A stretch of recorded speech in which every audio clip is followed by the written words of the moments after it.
મેરુ રાક્ષસ પ્રભુને શોધતો શોધતો આ ગુફામાં આવી ચડ્યો અને નિંદ્રાધીન વિષ્ણુ ભગવાનને મારી નાખવાનો ઉપાય શોધવા લાગ્યો।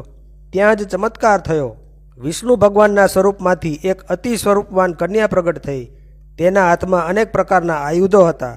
આ શક્તિએ મેરુ રાક્ષસને યુદ્ધમાં મહાત કર્યો અને તેનું મસ્તક કાપી નાખ્યું। તે યમલોકમાં ગયો। બાકીના સાથે આવેલા અસુરો ભાગીને પાતાળમાં ભરાઈ ગયા। ભગવાન નિંદ્રામાંથી જાગૃત થયા તો અસુરનું માથું કાપેલી હાલતમાં ત્યાં પડ્યું હતું અને પેલી સ્વરૂપવાન કન્યા ચરણોમાં હાથ જોડી વિનમ્રપણે ત્યાં ઊભી હતી। એટલે વિષ્ણુ ભગવાને તે કન્યાને પૂછ્યું, હે કન્યા, તું કોણ છે અને આ રાક્ષસને કોણે માર્યો તે મને કહે। જવાબમાં કન્યા બોલી, પ્રભુ, આપ જ્યારે નિંદ્રાધીન હતા ત્યારે આ રાક્ષસ અહીંયા તમારી પાસે આવી ને તમને મારવાનો ઉપાય શોધતો હતો, જેથી આપના પવિત્ર તેજમાંથી હું પ્રગટ થઈ અને મેં રાક્ષસ સાથે યુદ્ધ કર્યું અને તેનો સંહાર કર્યો।